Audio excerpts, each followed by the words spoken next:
if our thoughts are negative, our thoughts in general often start with I, me, or my. I can't do this, or I'm not confident enough, or my business isn't going the way that I want. Is it down to the capabilities that I have? Maybe I'm not confident or competent enough. So they start with I. And a good way to sort of challenge those thoughts is to obviously catch them initially, so become aware of them, and then write them down, and then look at them and think, okay, they start with I, me, or my. I'm going to replace it with a you, or you are.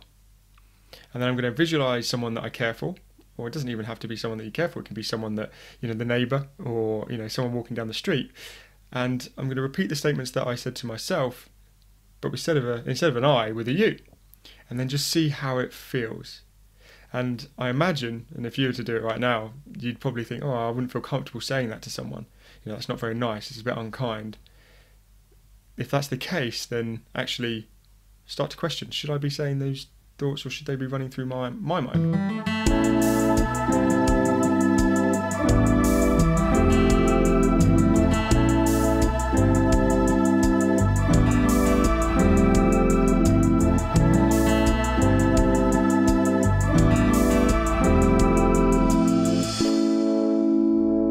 So welcome, Scott. Thanks for joining us. Hey, yeah, thank you for having me. So about confidence in men. You've suffered yourself with anxiety at an earlier stage in your life, but you studied the phenomenon and also got trained to help others get past this sort of thing and change their lives like you changed yours. So having helped a lot of men now, what would you say are the most common causes of confidence issues in men? I think it varies from man to man. We're all very different, and that's what makes us all unique. But often, for in my case, I think it was very much from a young age. I was the sensitive boy, and this is where I was, and I'm sensitive, and he's got low confidence, but that's okay. It's just the way he is, and our external words become our internal words often, but we don't realise that until maybe we get to an older age, and we think, I don't feel as confident as I was. But a lot of the time, for the guys that I coach, it's about the confidence in themselves comes from other external factors. So often, guys will base their confidence on the way that they look, or their skill set, or anything outside of themselves. But the problem is that when we feel confident in the way that we look as we get older, not always, but our looks tend to deteriorate slightly. So if our confidence is based upon that, then as our looks deteriorate slightly, our confidence is going to go down. And it's the same with the skill set. We might be really skilled at this one specific task in our job or in our life, but when someone else comes in that's maybe slightly more skilled than us, then our skill set might drop, and our level of work might drop, which means our confidence goes with it. So for me, it's about understanding and creating that confidence internally, and creating that genuine confidence, because if we can do that, then that's never going to go. Therefore, our confidence is going to stay high. Yeah, you can always pretend to be confident, but that's not the answer. Confidence in yourself and your abilities is an important part of running a business. Are there any basic steps that someone can take to boost their confidence in a way that will last internally? Yeah, and I think it stems from our thoughts, right? It stems from what we say to ourselves, and because if we can control, or we can manage our thoughts, then we can control our emotions, which means we take good action steps, which leads into a good outcome. So the first thing that I would do is, and what I do with my clients, is we focus on being aware of our thoughts. What is running through our mind? Are the thoughts that are in there serving us in a way to enable us to feel confident? What do we believe about ourselves? And then we make sure that those beliefs, that those statements are serving us in a way that we want. So if we want to feel confident in standing up in front of people and talking, doing a podcast, for example, then we've got to believe that we've got that skill and that confidence to be able to do it. If I was to come into this podcast episode now and think, oh, there's no way I can do that, or this is going to go terribly, I'm not confident enough to do it, and I get here and my mind goes, whoa, we can't do this, what are you on about? And then it puts me on the back foot. Whereas if I come into it and thinking, I'm good at what I do, I know my subject, I know my the job that I do and the life that I lead, and I'm good at it, then I'm going to be able to perform at a better level. So, and it comes from our thoughts. What are we thinking about ourselves? What are we thinking about the world? So, first thing is create that awareness, so we know what our thoughts are, and then if they're not serving us, we can do something about it and create them into something much more powerful, which will in turn lead us into confidence at work and in life. Okay, so first you recognise that it's all about how you're talking to yourself. How do you approach that once you know that that's the problem? How do you start talking to yourself differently? So you catch your thoughts. So you think, oh, is that helpful? Because there's this technique which I talked about fairly recently, actually, on a LinkedIn Live that I did, and it's called talk your self-talk to somebody else. So the first thing is obviously becoming aware of your thoughts, and then starting to challenge them. So, and the talk your self-talk to someone else is essentially, if our thoughts are negative, our thoughts in general often start with I, me, or my. I can't do this, or I'm not confident enough, or my business isn't going the way that I want. Is it down to the capabilities that I have? Maybe I'm not confident or competent enough. So they start with I. And a good way to sort of challenge those thoughts is to obviously catch them initially, so become aware of them, and then write them down, and then look at them and think, okay, they start with I, me, or my. I'm going to replace it with a you, or you are. And then I'm going to visualize someone that I care for, or it doesn't even have to be someone that you care for. It can be someone that, the neighbor, or, someone walking down the street. And I'm going to repeat the statements that I said to myself, but instead of an I, with a you. And then just see how it feels. And I imagine, and if you were to do it right now, you'd probably think, oh, I wouldn't feel comfortable saying that to someone. That's not very nice. It's a bit unkind. If that's the case, then actually start to question, should I be saying those thoughts, or should they be running through my mind? Because I'm just as important, if not more important, than the people that are around me, because I need to look after myself, and challenge those thoughts. And when you start to do that, and you create that thought process of, oh, okay, no, I shouldn't be that unkind to myself. I need to be filling my mind full of positive, confident thoughts. Then it's going to have a huge impact. There's a kind of a buzz term that's been around for a bit now, imposter syndrome. Mm-hmm. And is that a real thing?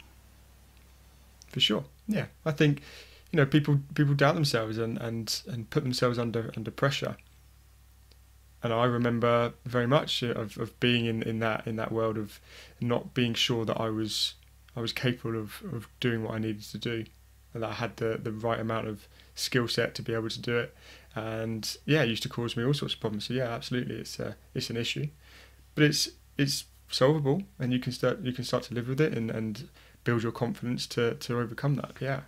So some people suffer from self-doubt even when things are going well for them, and even if they have a positive self-talk and the evidence around them suggests that they've got every reason to be confident, they still suffer from self-doubt. What would you say is the cause of that, and what can be done about that?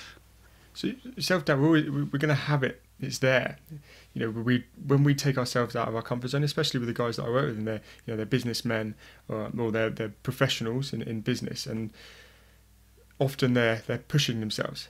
So they're stepping out of their comfort zone, having these challenges, and with those challenges, they're going to sometimes be new, which means we're going to maybe doubt ourselves. But self-doubt can also be a fairly positive thing, because it allows us to ask some questions. If we can deal with it in a positive way, then it can serve us. If I'm thinking, oh no, this is terrible, I can't do this, and I leave it at that, then nothing good is going to come of it. But if I go, oh no, I can't do this, and I start to, again, have that awareness of thought, I start to question that self-doubt. When you ask questions, you get answers. And when you have answers, you can start to change the action steps that you're taking. Which again, I come back to that outcome. It means you get a slightly different outcome. But if we ask the same questions and we don't deal with that self-doubt, then you're going to get the same outcome. So self-doubt can be, it's there. You can't go anywhere from it. When I came on this podcast, was I completely prepared? No, because I'm very busy. I prepared as best as I could. But the thought of, can I perform today? Can I do that today? And if I'd just gone, No. Then, and just let it sit there, then it would have bothered me. But can I perform? It's a question. So I asked another question. Well, what can I do to try and prepare myself better? Well, I can do a bit of mindful breathing beforehand. I can go and have a quick glass of water. I can do the things that are going to enable me to feel better about myself, so I can perform better. So I use that self-doubt to allow myself to ask more questions, to put me in a position where I feel more comfortable and confident. Does that make sense? Yeah, that makes sense. And also, I suppose over preparing could have a negative effect if you put too much thought into what you're about to do. And like you prepared for this podcast by not preparing too much, and it was the same with me. I have some basic loose ideas of what I want to talk to you about, but over preparation would just cause too much distraction. I agree. Yeah, and there's times where I've been on. I got a small radio slot in the local radio, and it's probably once a month on average, maybe a little bit less sometimes. And I go into it with sometimes a bit more prepared, but sometimes I don't go with any preparation at all, because I want to take myself out of my comfort zone and learn how to be able to put myself on the spot and speak off the cuff, because it's an important skill to have. We can't always be prepared, so I'll put myself in that position, and I challenge my clients to do the same, so they learn, because when we don't put ourselves into those situations, we just stay the same. We don't make progress, and we all want to make progress. So we've got to put ourselves into those opportunities to potentially fail, so we can learn from it and we can grow from it. It's important. It's powerful when you do that. Just taking action, and then that can prove to yourself that you can handle things. Absolutely. When you're put on the spot.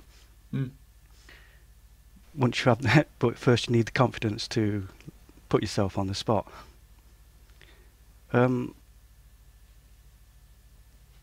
What would you say to a man who may feel like they could use help with their confidence or self-esteem, but don't want to seem weak or unmanly about seeking help from a coach or even from a friend?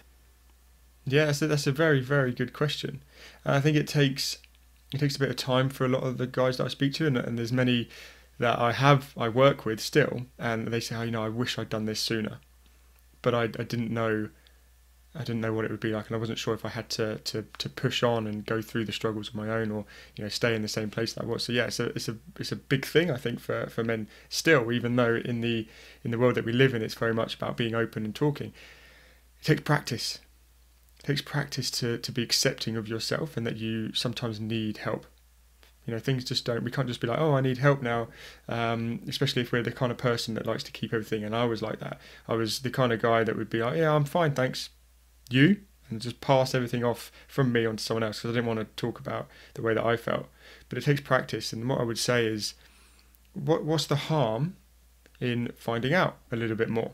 If you don't feel content, if you aren't fully confident, or you don't feel confident enough, and you're doubting yourself consistently, and you have imposter syndrome, if you have imposter syndrome and you're not making progress in the way that you'd like, what's the harm in having a little search around to see if there's anything out there that can help? Just back yourself and feel that you can look into it and make a decision, and your decision is powerful. So yeah, and talk about the way that you feel. I think it's important, but there's no harm in doing some research, right? If you want to buy a new car, or you want to buy a new watch, or you want to go shopping, you'll go and do some research to find the best car, or the best watch, or the best Apple, whatever it might be. So it's the same with your internally, but be accepting of yourself that it's not always going to be easy, but actually, okay, I can at least do some research and find out whether it is for me. There's no harm. And practice by maybe taking small steps as to getting a little bit of help from a stranger or somebody just open yourself up to being helped. Yeah. Everything we do it often takes practice. Practice doesn't make perfect; it makes progress. And if we practice trying to be accepting of ourselves, and like you say, reaching out to someone initially, maybe someone close to you, and just maybe having a few words, then it's surprising how you'll think, that was quite good. I feel quite empowered by that. I'm going to go ahead and do it. And we're, as men, it's very much I'm brave, I'm strong, and I can push through. but also you can be compassionate and kind and caring of yourself. And when you mix those two together, as a man, it's kind of unstoppable. But often we'll pick one and we'll stick with it and we'll go with that, and then we feel sometimes like we're lacking. So there's lots of different parts of us. If we bring them all together as a man, then good things come of it. And we need to be accepting of that, I think. So basically, you need to be man enough to ask for help, and asking for help could even help towards improving your self-confidence because you've been confident enough to ask for help. Yeah, just be confident in your decisions.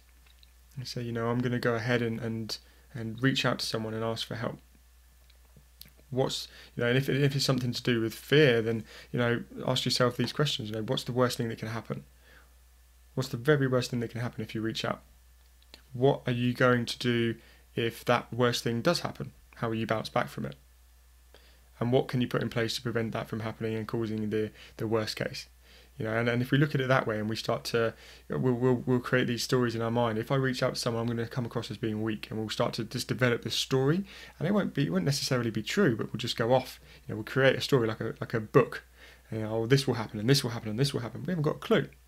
So, often if we structure it and say, what's the worst thing that can happen? And you figure that out, and then you know how you'll deal with it if it does happen, and you know what you can do to try and prevent that from happening. Then we go, okay, well, that actually doesn't look that bad because it's out of our head and it's on paper, or we said it out loud. So that story isn't as big or as deep as it was, and therefore we feel more comfortable with putting ourselves out there and asking for help. How does confidence relate to procrastination? Well, in your work? Yeah, I mean, if we're procrastinating, often there's an underlying reason. In many cases, for the guys that I work with, it's perfection. They're striving for that to be perfect, but being perfect is not possible. It's always moving, so you're striving for something you can't actually get, which when you don't get it, it knocks your confidence and you start to doubt your ability. And self-doubt is the killer of confidence. If you doubt yourself and you don't deal with it, it kills your confidence. Whereas action, it builds confidence. And it knocks self-doubt out of the way because you're taking action on the things that you need to do. So, and procrastination is inaction, right? So if you're procrastinating on something, you're not taking action, which means that you're potentially doubting yourself, which is leading to no confidence. But if you can notice that I am procrastinating, why am I procrastinating? Maybe I'm a bit stressed, and find out why it is that you're doing that. Then you can start to put things in place to take action, which then builds confidence. It's that confidence loop. You take action. You learn and you grow from something because of the steps that you took. Then you take more action based upon your learnings, and then you learn and you grow some more, and then you start to become more competent at whatever that thing is, and then that builds confidence. But it all stems from action, and it leads up to confidence. But if you doubt yourself, then it's going to kill that confidence because it's that inaction, and procrastination is inaction, like I said. So it is very, very closely linked. But there are ways to deal with procrastination, but fundamentally it's about understanding yourself, dealing with those beliefs you have. And stress can also cause procrastination because you're overwhelmed, you're not sure what to do or how to do it or who to speak to. And being a business owner, with the guys I speak to, or even a professional, kind of a higher level, you don't always have those people you can turn to say, hey, what do you think on this? You have to just internalize it, and it can create overwhelm. We're in a pandemic, adds to it. Stresses of life, stresses of work, stresses of decisions you've got to make. So having that someone to talk to, going back to that, is hugely powerful, which will hopefully kickstart action again, put aside procrastination, and then lead into confidence. It seems like a thread running through all of this is taking action, and taking that first step, doing some form of action, whether it's asking somebody for their thoughts or just tackling it in whatever way, whatever small step. It's just about taking action, and that kind of leads to feedback and then more action. Just do something, whatever is most urgent for you. Is that right?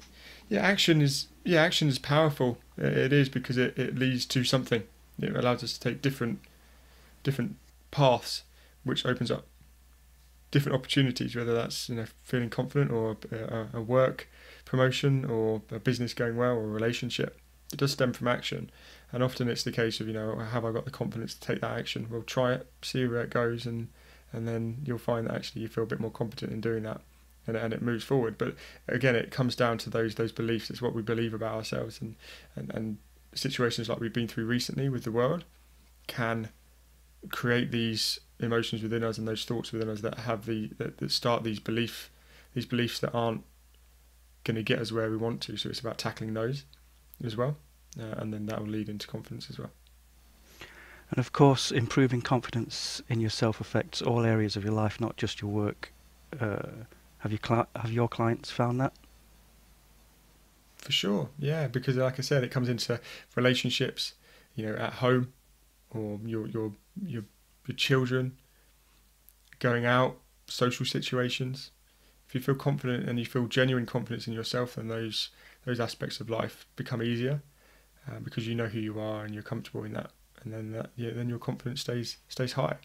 It's not, what I say, it might sound really, really, it's simple, but it's not always simple. There is work that needs to be done. With my clients, there's a lot of, I ask them to do the things that they need to do, and if they don't do them, then they're not going to get the results. You have to put the work in to feel confident and to overcome your self-doubt, and to reduce your procrastination and excel in your business and work and life. So it may seem like I'm just saying, just do this, but it's not just do that. These are just things that can help just by listening to and implementing, but you have to put the work in. It can't just be, I'm going to just take action, but sometimes it has to be deliberate action. You have to have a goal, you have to have a plan, you need to know where you're going to reach that goal. But yeah, fundamentally, at the base level, it's about believing in yourself and taking action to see where it goes, and being okay that things might not go the way that you planned, and bouncing back from that. But like I say, it's fundamentally pretty easy, but it's not always easy based upon the life that we live. I feel that's, confidence is it's a challenging subject. Like I said, it's not always easy, but there are things that we can do to boost our confidence, and it's sometimes a little bit of a process. We need to believe in ourselves and have the people around us that can support us. But it's possible. I was that guy. I was that, I'm not confident, never have been and never will be. And I couldn't go sit in a circle around with people introducing myself, those work, introduce yourself, just a short, hi, I'm Scott. This is what I do, and I have a mum and sisters and whatever it might be, and then it moves on to the next person. I would literally crawl up inside myself. I'd go red, I'd sweat, and it would just be a horrendous experience as they're going round. And I was that guy. I was that low in confidence. And you've read already, you've touched on, I think we spoke about it beforehand, but I experienced anxiety for a good portion of my life, and it was a terrible time, and it was based upon, I truly believe that I had low confidence. I didn't feel confident in myself, not just in life, but in dealing with the challenges that I was going to come across. So although building confidence might seem easy, it's sometimes not, but it's possible. I've been there, I've done it, and I see it happen with my clients every single day, every single week. So if you're doubting yourself, if you feel like you're not confident, you have that imposter syndrome, and maybe you don't feel good enough, or you don't feel like you're making progress enough, it can change, 100%. I'm a huge believer in that. You've got to believe it though. How can the listener find out more about this and about you, or your free discovery session, or just contact you? Yes, the free discovery session, it is free, and it is a coaching session. I want to provide as much value as I can. I want to give as much as possible in that time and coach. So if you feel like you want to experience coaching, you're not sure what it's like, then give me a shout, book your discovery session, see if we get any insights, which I'm almost 100% sure you will. Take them away, and if we figure out from there that it's something you want to do, moving on, then we'll talk about how we can move forward with it. But you can go onto my website, which is further-coaching.com, have a look at it, check it out, go to the inquiry page if you want to book that discovery session where I'll coach you, pop your details in, and we'll go from there.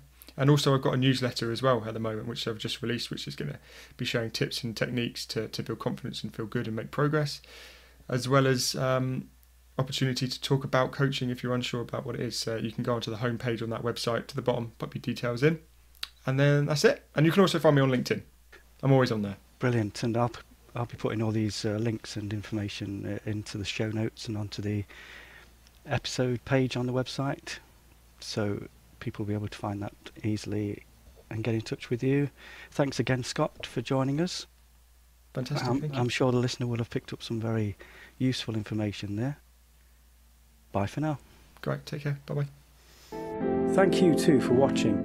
For more freelancer help, it's free forever to be a member at aspectavenue.com, where you'll have access to our private community, receive a weekly email with freelancer news and advice, and more great benefits as Aspect Avenue develops. Find any links mentioned in this episode in the description. If you like The Freelancer's Friend, do the subscribe and notification bell thing.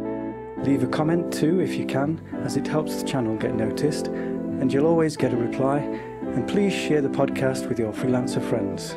Until next time, check out our past episodes, and remember, you're the best freelancer out there.